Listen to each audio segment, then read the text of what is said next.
Olá, bom dia, boa tarde, boa noite, boa madrugada.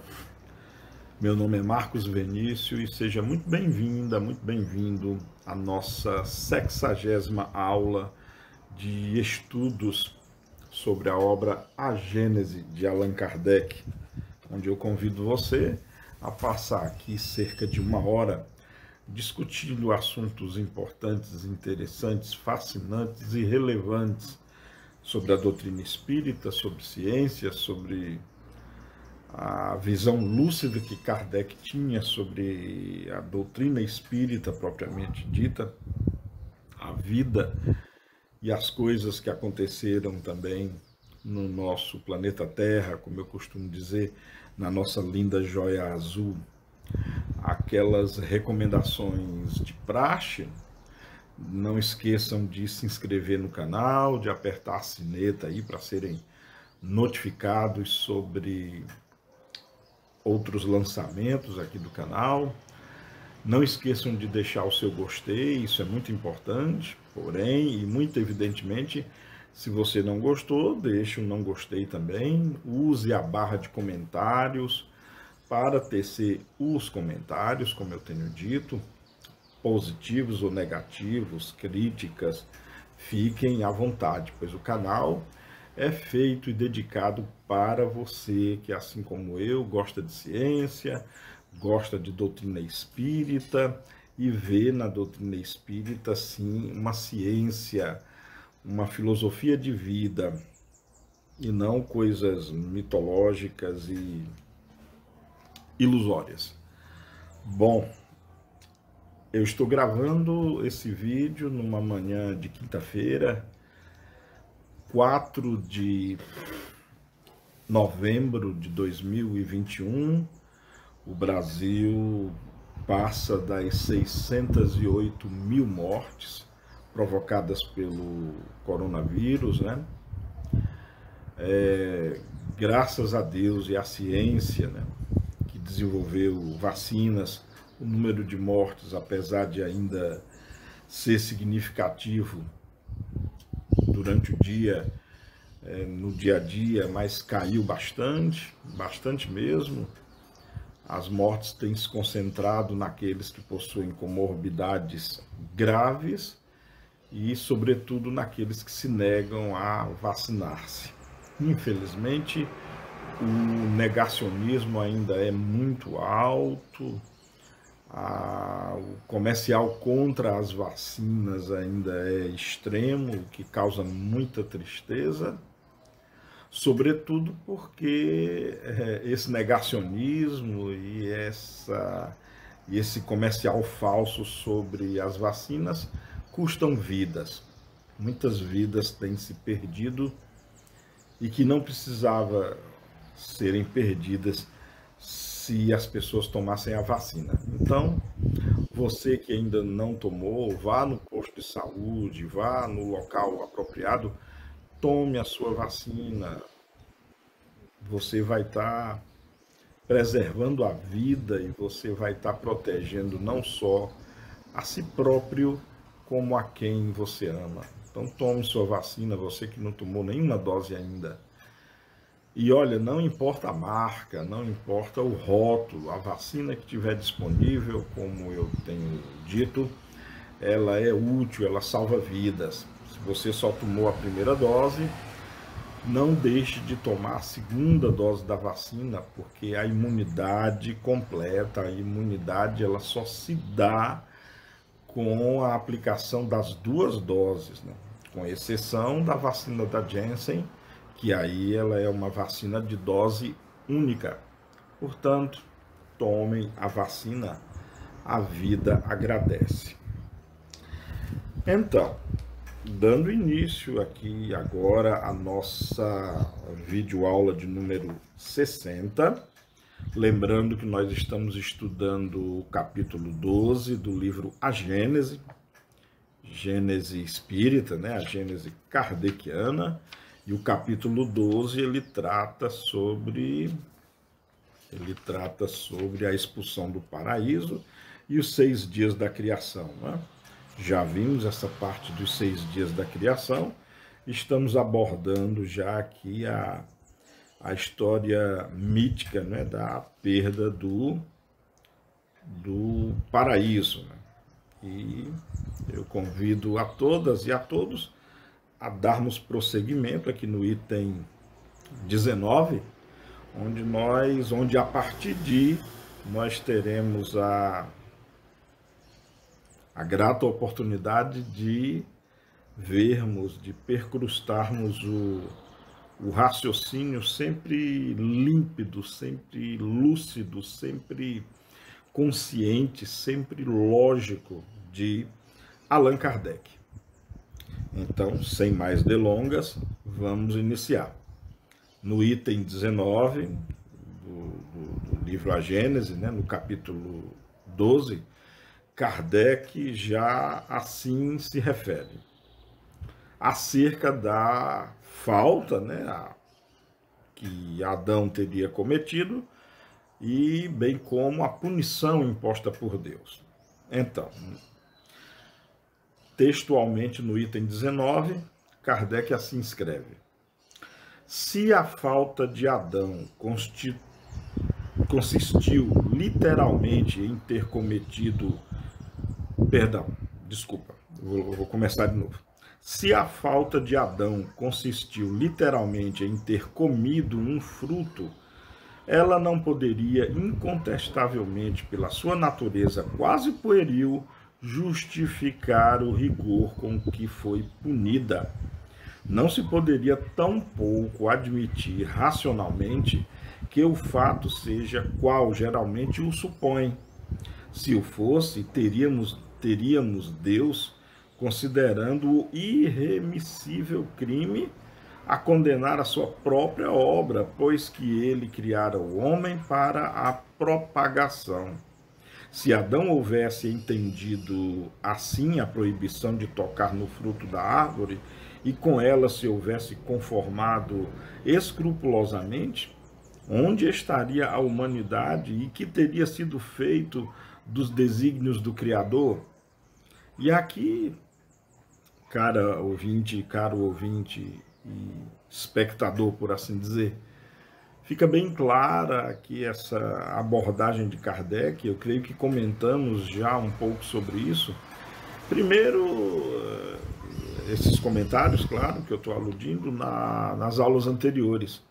Primeiro, a própria existência da tal árvore do fruto proibido é algo, percebe-se que é muito simbólico, percebe-se que não pode imaginar aqui uma árvore, como nós conhecemos, literalmente, uma árvore com raízes, caule, galhos, folhas e frutos. Claro que a árvore aqui é uma simbologia, até porque não faria sentido, como eu já disse em aulas predecessoras, não faria sentido Deus, que conhece a sua criatura, que sabe tudo, não faria sentido colocar uma árvore no meio de um jardim miraculoso, pedindo, ordenando ao homem e à mulher que desse fruto não coma, mesmo sabendo que eles iriam comer e depois acabar condenando e expulsando definitivamente a sua própria e única criação humana desse reino paradisíaco, né? Nota-se que é um contrassenso muito grande, é uma abordagem totalmente desprovida de lógica. Claro, se você interpreta esse texto ao pé da letra, como veremos consequentemente. Também salta aos olhos aqui a crueldade, né? A intolerância, a falta de misericórdia com que Deus trata o homem pelo simples fato de ele ter comido uma fruta. Ele não matou ninguém, ele não foi injusto com ninguém, ele não prejudicou ninguém, ele apenas comeu uma fruta. Só isso. E vê-se assim um exagero na tomada de decisão quanto à punição, porque inclusive não foi só Adão nesses trechos, Lembrem-se que não foi só Adão que foi punido, a humanidade inteira, até chegar a mim, em você mesmo que está me vendo, que está me ouvindo, a humanidade inteira foi punida, foi condenada por causa da atitude de uma só pessoa. Então, percebe-se, como já foi dito, claro, anteriormente, que interpretar esses textos ao pé da letra nos levam a problemas insolúveis. Mas vamos continuar aqui. No segundo parágrafo do item 19, Kardec escreve: Deus não criara Adão e Eva para ficarem sós na terra. A prova disso está nas próprias palavras que lhes dirige logo depois de os ter formado, quando eles ainda estavam no paraíso terrestre. Deus os abençoou e lhes disse: Crescei e multiplicai-vos, enchei a terra e submetei-a ao vosso domínio. Isso está lá no livro da Gênesis bíblica, no capítulo 1, versículo 28. Uma vez que a multiplicação era lei já no paraíso terrenal, a expulsão deles dali não pode ter tido como causa o fato suposto, uma vez que tal expulsão e condenação não faria sentido, uma vez que eles, de qualquer forma, iriam ter que abandonar o paraíso para preencher toda a terra, como está bem escrito aqui no próprio texto. Então percebe-se que tem alguma coisa de errada. Ou do contrário, não faria sentido Deus expulsar lá o casal, sendo que voluntariamente mesmo eles teriam que sair de lá para preencher e povoar toda a terra. Percebe-se que quando se procura ou quando se busca interpretar esses textos bíblicos ao pé da letra, incorre-se em muitas contradições e mesmo em encadeamento de pensamentos absurdos, de ideias absurdas. Desculpa. Continuando aqui. O que deu crédito a essa suposição foi o sentimento de vergonha que Adão e Eva manifestaram ante o olhar de Deus e que os levou a se ocultarem.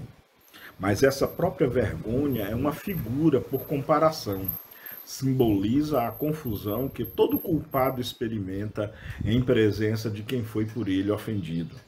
E é verdade, toda vez que nos deparamos com alguém que nos acusa de algo, ou que nos reclama algo, e quando realmente essa pessoa tem razão, a gente fica com vergonha, como se estivéssemos nus. A gente não consegue sequer olhar nos olhos dessa pessoa. Se realmente nós cometemos uma falha, se realmente essa pessoa tem motivos para nos acusar de injustos, ou de falsos, ou de mentirosos, ou de que fizemos, ou de que causamos algum dano a ele, a ela, ou a um grupo de pessoas, enfim. Realmente, o esconder-se, o ocultar o corpo com vestes, fica muito claro aqui que não foi a vergonha por exposição das genitais ou partes íntimas, tanto de Eva quanto de Adão. Claro que não. A vergonha aqui é a vergonha realmente, como Kardec está afirmando aqui de maneira muito coerente, de novo e repetindo, é a vergonha que se tem quando se falha perante alguém, principalmente alguém superior e alguém querido, a alguém que se tem reverência, a vergonha de não conseguir nem olhar nos olhos, de não conseguir nem encarar, aquela sensação de estar nu diante da pessoa. E nu, talvez não no sentido físico, nu ou nua no sentido de que a pessoa tudo vê, a pessoa tudo sabe da sua vida e não tem porquê, nem como você esconder nada. Esse é o sentido do ocultamento dos corpos, né, que Adão e Eva sentiu-se compelido a fazê-lo. E assim nós terminamos o item 19.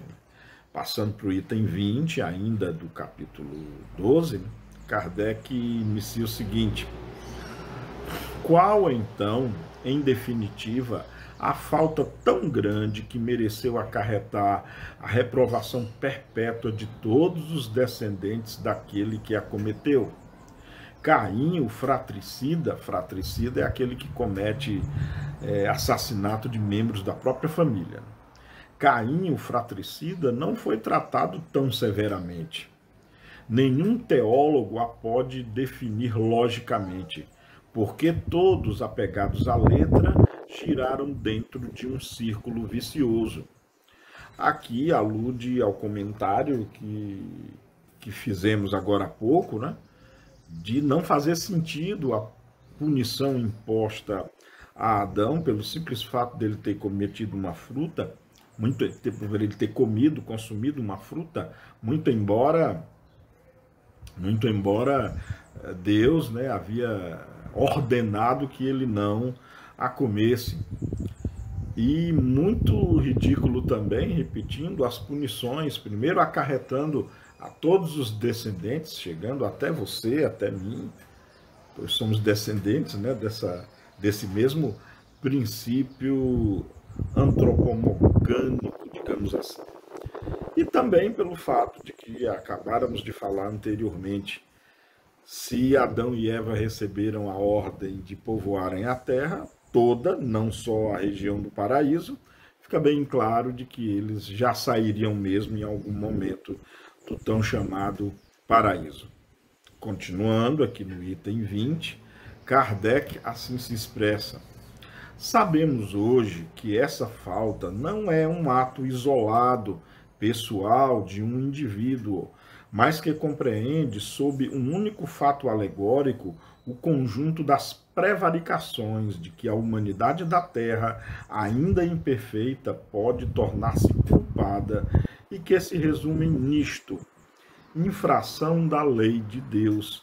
Eis porque a falta do primeiro homem, simbolizando este a humanidade, tem por símbolo um ato de desobediência.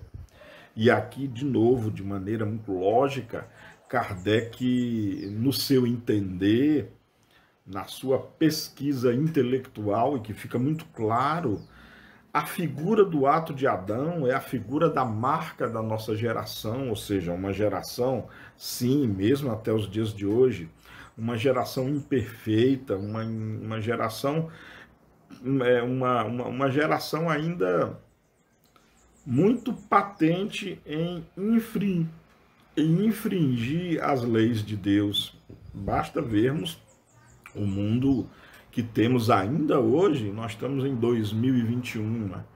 No mundo de hoje, onde temos guerra, fome, miséria, ódio, roubos, assassinatos, latrocínios e uma série de outras perversidades que basta ouvir qualquer telejornal ou assistir qualquer telejornal, principalmente desses que passam aí do meio-dia, que só falta espirrar sangue da tela da TV, vê-se claramente o mundo em que nós estamos. Então, realmente, muito provavelmente, essa ideia do Kardec ela é muito concisa, é muito coerente, de que essa desobediência simbolize tão somente o fardo que ainda temos, ou a imperfeição que a nossa humanidade, que o nosso estado ou estágio espiritual ainda possui de desobediência às leis de Deus.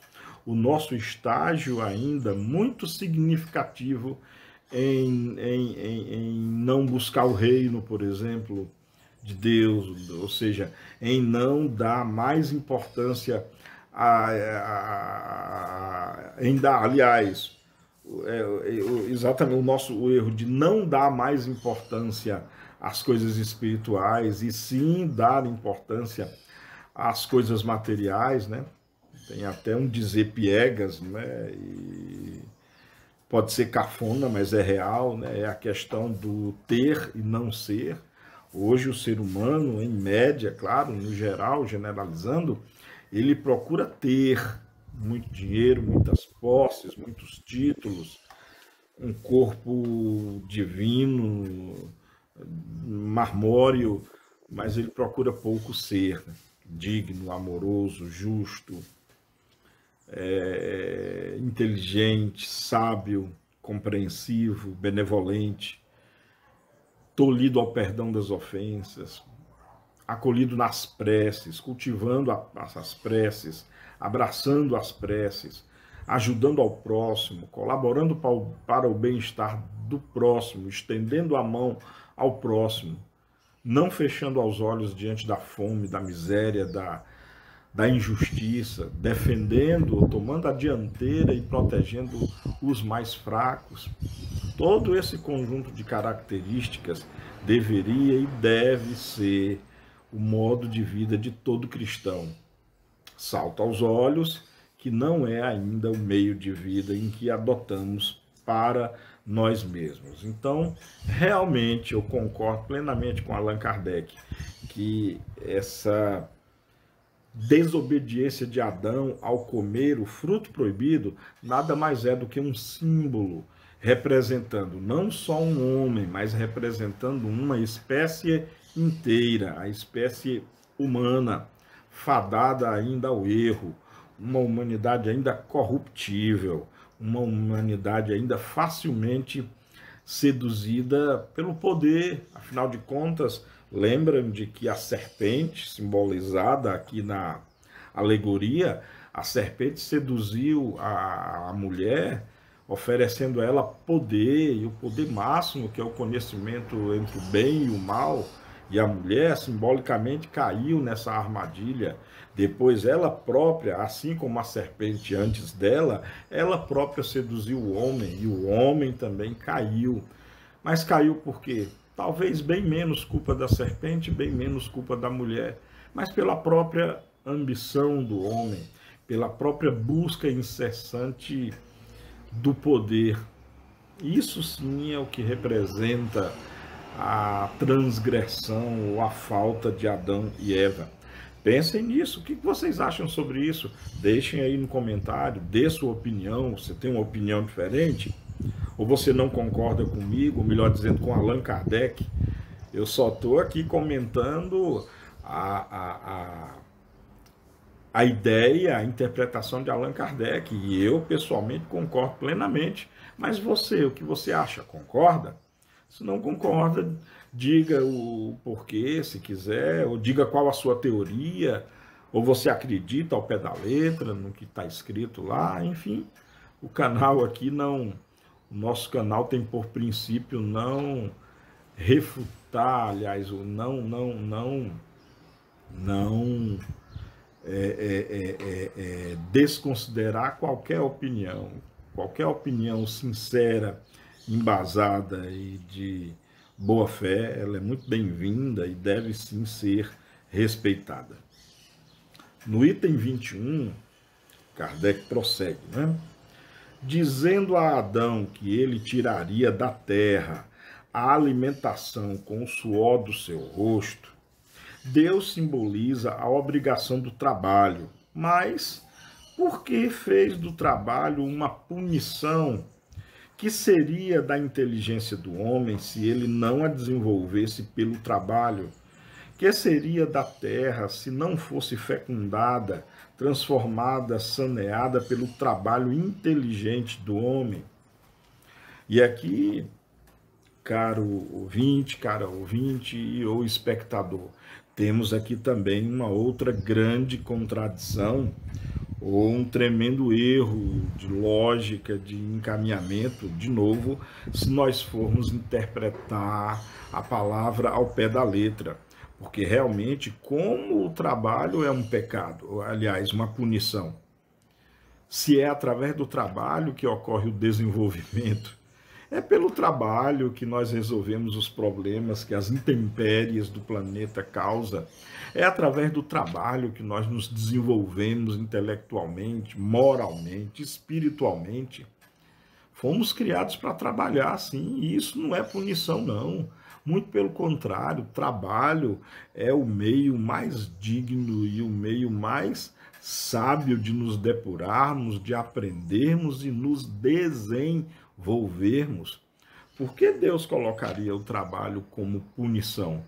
Tem algo errado aí, tem algo muito errado. Aliás, talvez venha daí, eu estava pensando sobre isso, talvez venha daí a crença que certas religiões têm. Acredito que a Igreja Católica pense dessa forma, e aqui eu não os estou julgando, nem os estou ridicularizando. Eu só estou trazendo aqui em pauta um conhecimento que eu acho que é de causa.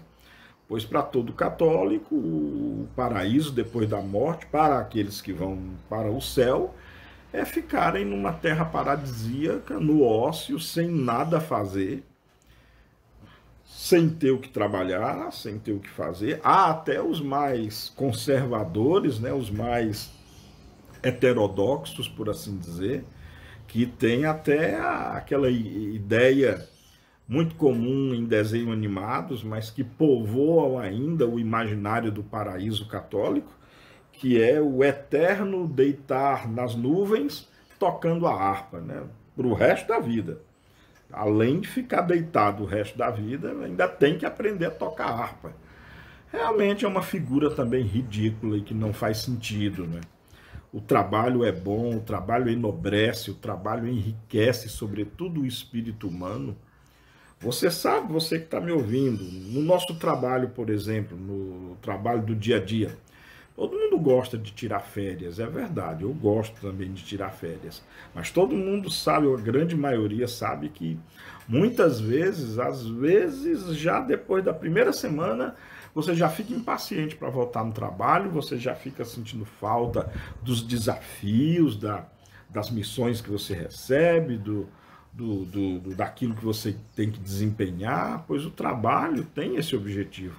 É através do trabalho que desenvolvemos a inteligência, é estudando que é trabalhar também, pois estudar é trabalhar também, trabalhar no intelecto, ou seja, em nenhuma circunstância o trabalho digno e honesto é algo mal ou deva ser encarado como uma punição. De fato, tem algo muito estranho nessa história de que Deus, como punição, fez com que o homem trabalhasse. Mas vamos lá. Kardec explica isso depois de maneira genial, né? Com os auspícios da doutrina espírita, Kardec chega a uma conclusão muito interessante. Mas vamos lá, vamos acompanhar juntos isso. Continuando, o segundo parágrafo do item 21, Kardec prossegue. Lá está dito, no livro A Gênese Bíblica, no seu capítulo 2, versículos 5 e 7. O Senhor Deus ainda não havia feito chover sobre a terra, e não havia nela homens que a cultivassem. O Senhor formou então do limo da terra o homem. Essas palavras, aproximadas destas outras, enchei a terra, provam que o homem, desde a sua origem, estava destinado a ocupar toda a terra e a cultivá-la. Assim como ao demais, que o paraíso não era um lugar circunscrito a um canto do globo. Se a cultura da terra houvesse de ser uma consequência da falta de Adão, seguir-se-ia que, se Adão não tivesse pecado, a terra permaneceria inculta, ou seja, incultivada, e os desígnios de Deus não se teriam cumprido. Funciona quase que como corolário ou consequência daquilo que nós já abordamos anteriormente. Se o homem recebeu de Deus a missão de multiplicar, de crescer e multiplicar e povoar toda a terra, Deus também deu a missão ao homem de cultivar toda a terra, de prover alimento à sua prole. Então não faria sentido realmente, caso, por exemplo, o homem não tivesse feito nenhuma infração, ele não iria mais cultivar a terra, ele não iria mais povoar a terra, e de onde viriam os proventos para todos os seres da terra? Um raciocínio muito simples e talvez quase que imediato deixa bem claro de que não pode ser isso que Moisés tenha querido passar. Não deve ser essa ideia, não deve ter sido essa ideia do ócio, do nada fazer, do viver nuvens de bênçãos e de ociosidade, de preguiça pura e nada fazendo, né? Com certeza não foi isso que Moisés quis dizer nos seus textos. No último parágrafo do item 21, olha só, Kardec diz uma coisa, escreve, aliás, uma coisa muito interessante. Porque, complementando, e agora ele vai entrar na questão do que a mulher vai parir sentindo dor agora. Olha só. Porque disse ele à mulher que, em consequência de haver cometido a falta, pariria com dor. Como pode a dor do parto ser um castigo quando é um efeito do organismo e quando está provado fisiologicamente que é uma necessidade? Como pode ser punição uma coisa que se produz segundo as leis da natureza? É o que os teólogos absolutamente ainda não explicaram e que não poderão explicar enquanto não abandonarem o ponto de vista em que se colocaram. Entretanto, podem justificar-se aquelas palavras que parecem tão contraditórias. Realmente não faz sentido. Eu lembro até que nós falamos em aula, na aula anterior já, fica até estranho quando Deus disse assim para a mulher, você parirá com dor. Eu acho que nem fez sentido para a mulher, ela não tinha parido ainda, nem Caim, nem Abel. Na hora dessa punição só tinha Adão e Eva. Eva não tinha ficado grávida ainda, nenhuma vez. Desculpa. Eva não tinha parido ninguém ainda. Ela não tinha tido a experiência da gravidez. Ela não tinha tido a experiência do parto. Como ela iria entender assim, agora eu vou parir sem dor? E como é que era antes?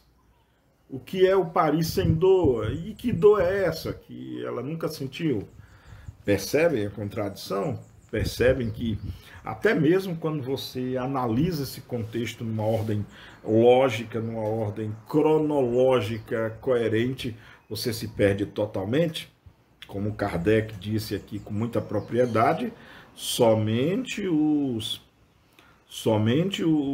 teólogos que insistem em tentar explicar ou dar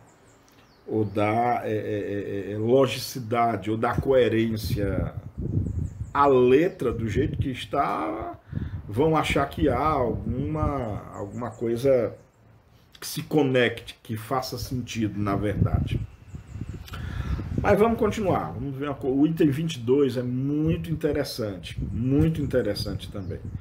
Pois Kardec começa agora a tecer, em função da doutrina espírita, o que realmente, qual a forma mais coerente e lógica de se interpretar esse texto bíblico. Kardec inicia-se, então, assim, no item 22, do capítulo 12. Notemos, antes de tudo, que se no momento de serem criados os dois, as almas de Adão e Eva, tivessem vindo do nada, como ainda se ensina, eles haviam de ser bisônios em todas as coisas, estranhos em todas as coisas. Haviam, pois, de ignorar o que é morrer. Estando sós na terra, como estavam enquanto viveram no paraíso, não tinham assistido à morte de ninguém. Como então teriam podido compreender em que consistia a ameaça da morte que Deus lhes fazia?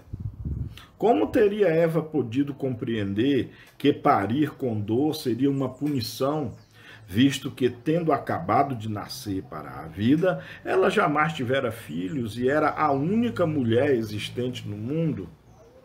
Percebe então aquilo que eu falei anteriormente? A questão de como a mulher iria se assustar, como ela iria compreender essa função ou essa punição de parir com dor, se ela, a única mulher até então na Terra, nunca tinha parido, nunca tinha dado à luz, nunca tinha engravidado, e como só tinha ela, nunca tinha visto nenhuma outra mulher parindo. E outro detalhe muito interessante que Kardec chama a atenção é o medo da morte. Se Adão e Eva foram criados naquele instante, sem nenhum outro contexto do passado, e eles foram os primeiros da criação, então não havia morte ainda, ninguém nunca havia morrido, até porque só tinha os dois. E aí, quando Deus disse assim, a morte será a consequência da desobediência. Tá, e o que é morte? O que significa isso para seres que mal estavam ensaiando pela vida? Percebe-se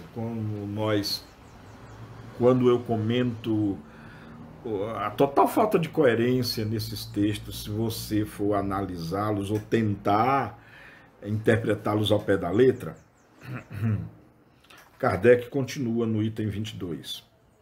Nenhum sentido, portanto, deviam ter para Adão e Eva as palavras de Deus, mal surgidos do nada, como eu disse agora há pouco, usando o termo mal experienciando a vida, ainda foi o que eu disse há pouco tempo atrás. Aqui Kardec escreve, mal surgidos do nada, eles não podiam saber como nem porque haviam surgido dali, não podiam compreender nem o Criador, nem o motivo da proibição que lhes era feita. Sem nenhuma experiência das condições de vida, pecaram como crianças que agem sem discernimento, o que ainda mais incompreensível torna a terrível responsabilidade que Deus fez pesar sobre eles e sobre a humanidade inteira. E realmente esse é um ponto também muito importante. Se o espírito, como muitas pessoas pensam, é criado ali no momento do nascimento, e se Adão e Eva realmente foram os dois primeiros espíritos criados, Deus, será que não foi intransigente demais? Será que Deus não foi grosso demais ou impaciente demais? Afinal de contas, eram crianças. No sentido espiritual da palavra, eram os primeiros seres que de nada sabiam sobre a vida, sobre as suas próprias origens, sobre o futuro, sobre o destino, sobre se de fato eles foram acreditando-se, né? Partindo do pressuposto de que eles foram criados naquele momento. Conhecimento algum eles tinham da vida. Era como você punir uma criança que no café da manhã derrama o leite da mesa e exigindo a mais perfeita coordenação motora e atenção naquilo que está fazendo. Uma criança não vai fazer isso. É ficar com raiva de uma criança, eu me divirto muito, sabe? Deixa eu abrir esse parêntese. Eu me divirto muito com pais e mães que perdem a paciência com a criança, principalmente no shopping center, no setor da sorveteria, quando o filho lambuza a roupa todinha de sorvete. É demais esperar de uma criança que saiba consumir um sorvete sem melar a blusa. Aqui para nós nem eu consigo, quando eu tomo sorvete, eu melo toda a blusa. E já tenho 51 anos. Esperar que uma criança aí de 7, de 5, não se lambuze comendo sorvete, tomando sorvete, quem é que é o ridículo? Os pais ou a criança?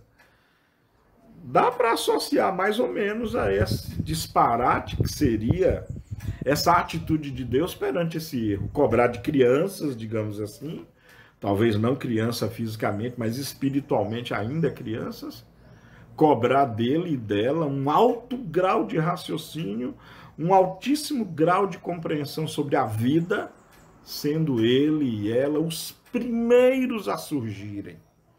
Perfeito, perfeito, quando Kardec se debruça sobre esse pensamento, faz realmente todo o sentido. Vai fazer mais sentido ainda a partir de agora. No item 23, Kardec escreve o seguinte: entretanto, o que constitui para a teologia um beco sem saída, O Espiritismo o explica sem dificuldade e de maneira racional, pela anterioridade da alma e pela pluralidade das existências, lei sem a qual tudo é mistério e anomalia na vida do homem. Com efeito, admitamos que Adão e Eva já tivessem vivido e tudo logo se justifica. Olha só que raciocínio interessante. Aludindo agora aos fundamentos da doutrina espírita, né? Que é a reencarnação, né? A pluralidade das existências. Com efeito, admitamos que Adão e Eva já tivessem vivido e tudo se justifica. Deus não lhes fala como a crianças, mas como a seres em estado de o compreenderem e que o compreendem. Prova evidente de que ambos trazem aquisições anteriormente realizadas. Admitamos ao demais que hajam vivido em um mundo mais adiantado e menos material do que o nosso, onde o trabalho do espírito substituía o do corpo, que por se haverem rebelado contra a lei de Deus, figurada na desobediência, tenham sido afastados de lá e exilados por punição para a terra, onde o homem, pela natureza do globo, é constrangido a um trabalho corporal, e reconheceremos que Deus assistia a razão para lhes dizer: no mundo onde daqui em diante ides viver, cultivareis a terra e dela tirareis o alimento com o suor da vossa face. E a mulher parirá escondor, porque tal é a condição desse mundo. Muito interessante aqui, muito interessante. Mas vamos com calma. Aqui, Kardec, primeiro, tem duas partes aqui que nós precisamos analisar com muito cuidado. Primeiro, Kardec usa de um dos princípios da doutrina espírita, né, que, se eu não me engano, é o terceiro princípio, que é a pluralidade das existências, ou seja, reencarnação. Só isso realmente é que coloca juízo nas palavras de Deus para com Adão e Eva, falando de consequências, falando de morte como desencarne, falando de ter que abandonar abruptamente o contexto através da morte física para recomeçar tudo de novo. Isso faz sentido sendo dito a seres que conhecem que já existiram antes, que sabem que essa vida que estão tendo lá na época não é a primeira vida, e que, se assim o desperdiçarem com erros e desobediência e, portanto, transgressões à lei de Deus, terão, enfim, uma existência desperdiçada. Aí sim faz todo o sentido a punição que Deus imputa ao casal lá. E aí vem o segundo detalhe, a segunda parte dessa explicação de Kardec. Aqui Kardec, ele se vale de uma explicação que é coerente e é plausível. É a explicação lá das migrações entre mundos. Aqui Kardec alude e considera a possibilidade de o paraíso, ou a lembrança do paraíso, que seja a lembrança de um mundo mais ditoso, de um mundo soberanamente rico, um mundo bem menos material do que o nosso, do qual existências anteriores foram compartilhadas por Adão e Eva. E aí, por terem cometido falhas terríveis nesse mundo bem mais espiritualizado, digamos assim, como punição eles tenham sido degradados para a Terra. E aí Kardec assume de maneira muito clara essa ideia dele, que é possível, é plausível.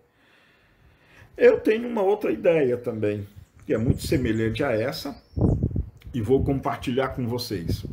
Eu respeito muito essa ideia do Allan Kardec, eu só penso que é algo que não pode ser jogado como certeza, tá?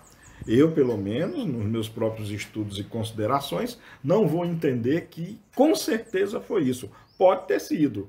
É uma possibilidade de que Adão e Eva represente uma raça, eles sejam um símbolo de uma raça que tenha sido degradada para a Terra. É possível, é perfeitamente possível e até mesmo plausível isso também. Mas a pergunta é, essa é a única explicação? Essa é a única explicação possível?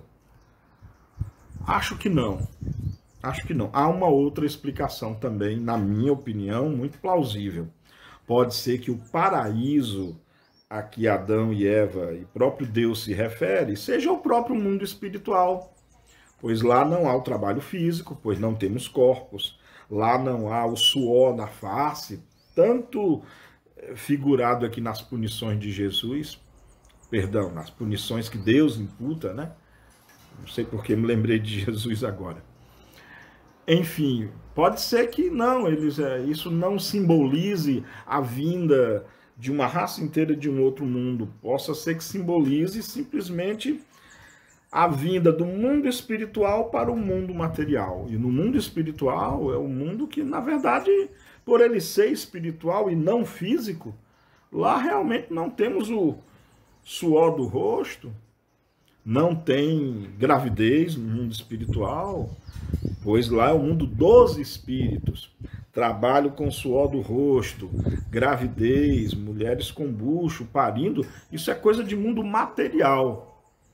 E aí faz sentido esse casal, Deus lembrando a eles do mundo espiritual, mostrando a nova realidade agora, em que eles iriam participar agora da experiência material.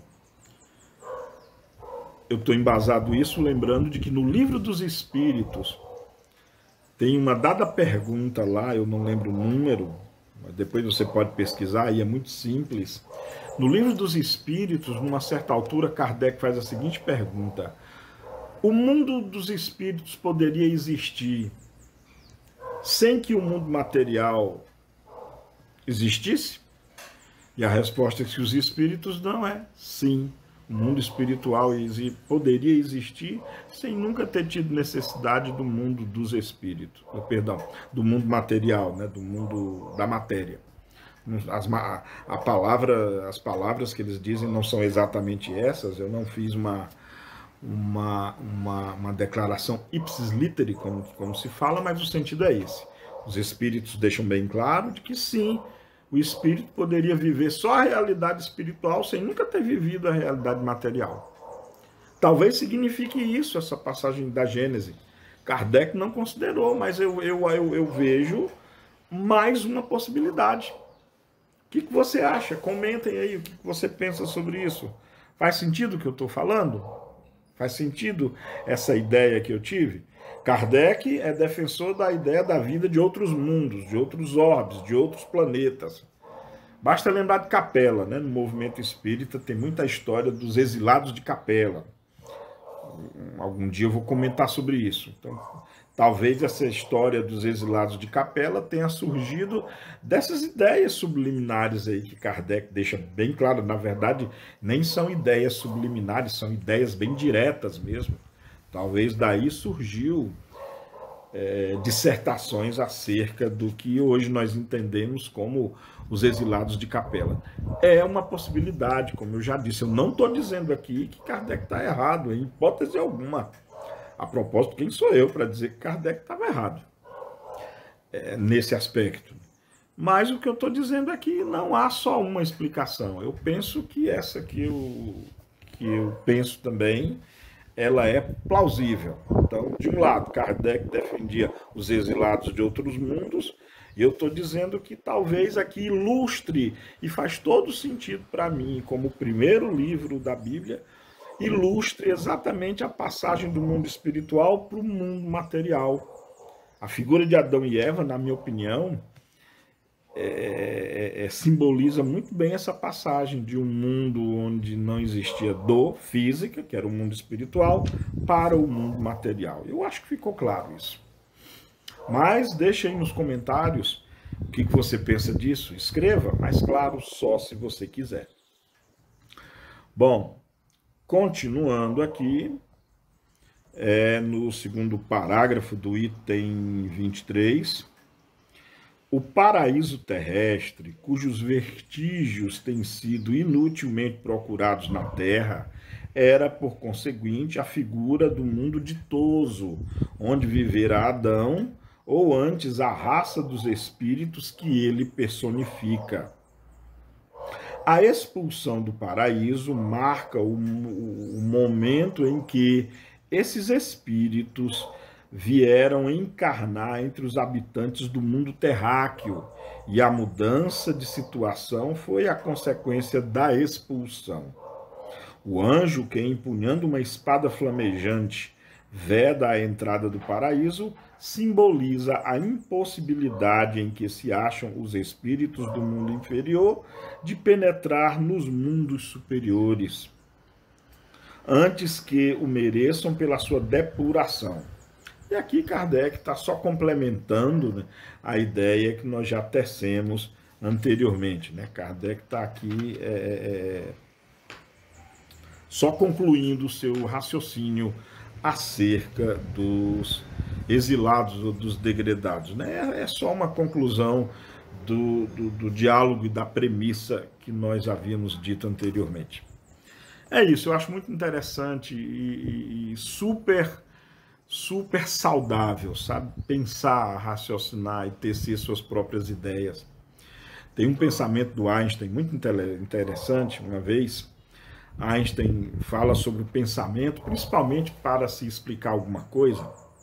Einstein dizia o seguinte, abre aspas: o homem, na busca do conhecimento, ele se acha como um relojoeiro que tem diante de si um relógio totalmente fechado, no qual ele, o relojoeiro, não consegue abrir a caixa. Mas lhe pedem para explicar o funcionamento do relógio. E aí o homem, o relojoeiro, sem poder abrir a caixa, né, do relógio, mas ele consegue ver os ponteiros se movimentando e consegue ouvir o tic-tac dos mecanismos internos, provavelmente se movendo. Se esse relojoeiro, se esse homem for tremendamente perspicaz e criativo, ele pode elaborar uma explicação maravilhosa e muito inteligente sobre o funcionamento do relógio.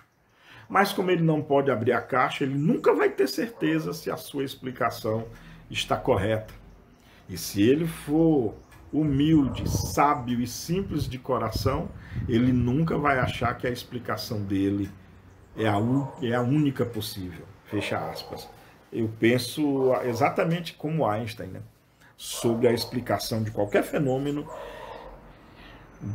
ou de qualquer acontecimento, né, que dá no mesmo, que não se saiba de maneira peremptória a sua explicação. Você pode ter belíssimas explicações, como a que Kardec dá, mas você não pode acreditar que é a única explicação possível. Isso chama-se exercício de raciocínio, exercício de pensamento. E eu, você, todos, cada um de nós, pode e temos o livre-arbítrio de pensar, de raciocinarmos, de pensar a sua própria maneira.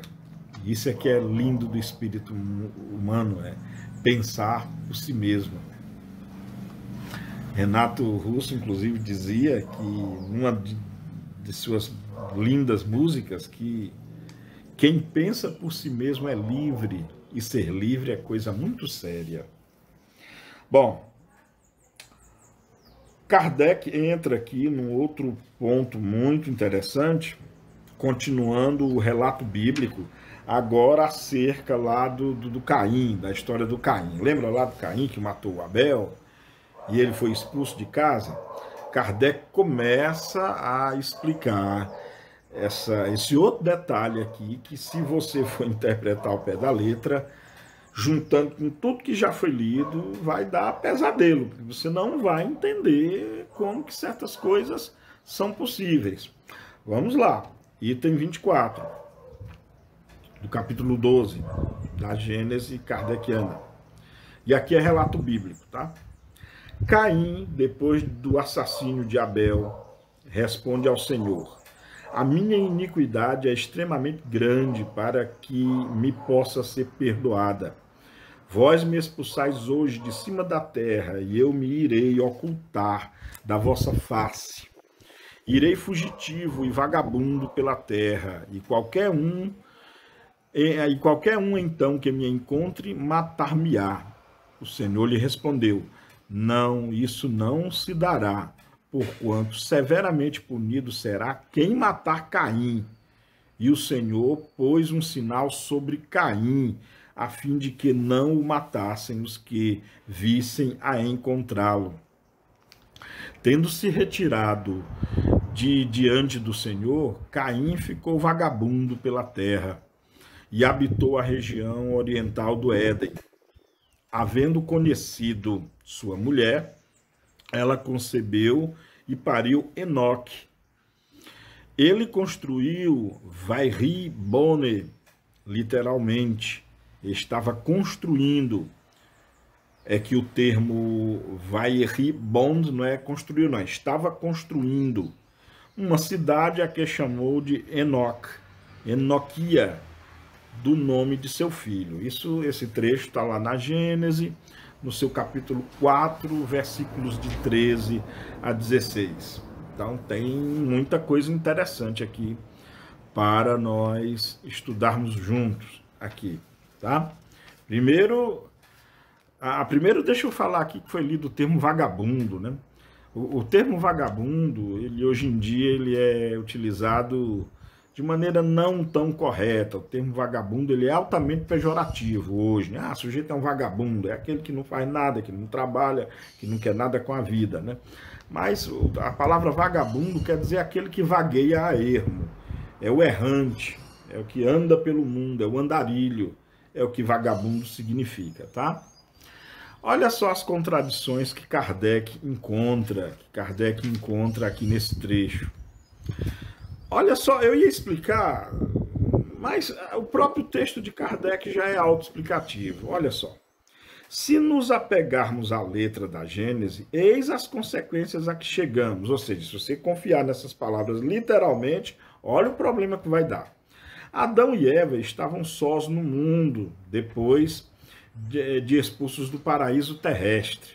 Só posteriormente tiveram 2 filhos, Caim e Abel. Ora, tendo-se Caim retirado para outra região, depois de haver assassinado o seu irmão, Abel, não tornou a ver seus pais, que de novo ficaram isolados. Só muito mais tarde, na idade de 130 anos, foi que Adão teve um terceiro filho, que se chamou Sete, depois de cujo nascimento ele ainda viveu, segundo a genealogia bíblica, 800 anos e teve mais filhos e filhas. Quando, pois, Caim foi estabelecer-se a leste do Éden, somente havia na terra 3 pessoas, seu pai, Adão, sua mãe, Eva, e ele próprio, sozinho, de seu lado. Entretanto, Caim teve mulher e um filho. Que mulher podia ser essa? E onde pudera ele desposá-la? O texto hebreu diz: ele estava construindo uma cidade, e não ele construiu, o que indica ação presente e não ulterior. Mas uma cidade pressupõe a existência de habitantes, visto não ser de presumir que Caim ia construir uma cidade para ele próprio, né? Sua mulher e seu filho, nem que a pudesse edificá-la sozinho. Uma cidade constrói-se com muitos braços, muitas mãos.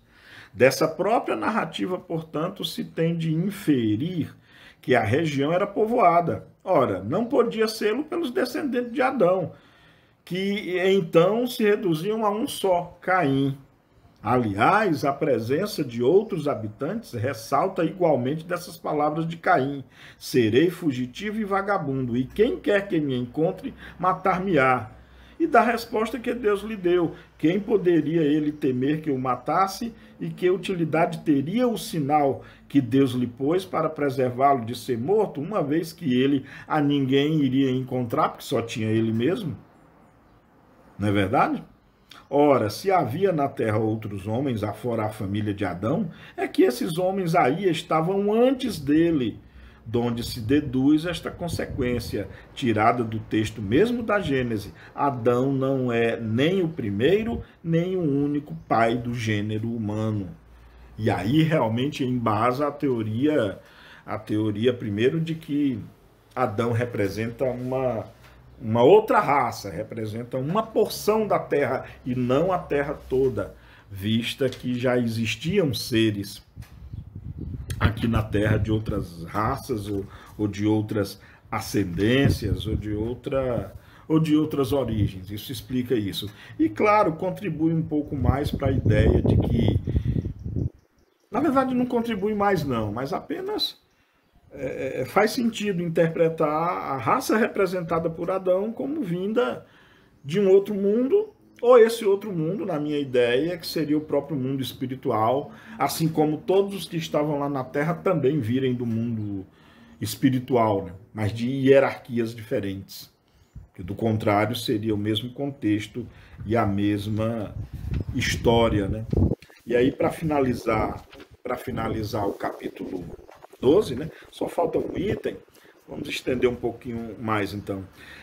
No item 26 e o último item do capítulo 12, Kardec escreve: eram necessários os conhecimentos que o Espiritismo ministrou acerca das relações do princípio espiritual com o princípio material, acerca da natureza da alma, da sua criação em estado de simplicidade e de ignorância, da sua união com o corpo, da sua indefinida marcha progressiva através de sucessivas existências e através dos mundos que são outros tantos degraus da senda do aperfeiçoamento, acerca da sua gradual libertação da infância da matéria mediante o uso do livre-arbítrio, da causa dos seus pendores, bons ou maus, e das suas aptidões, do fenômeno do nascimento e da morte, da situação do espírito na erraticidade e, finalmente, do futuro como prêmio de seus esforços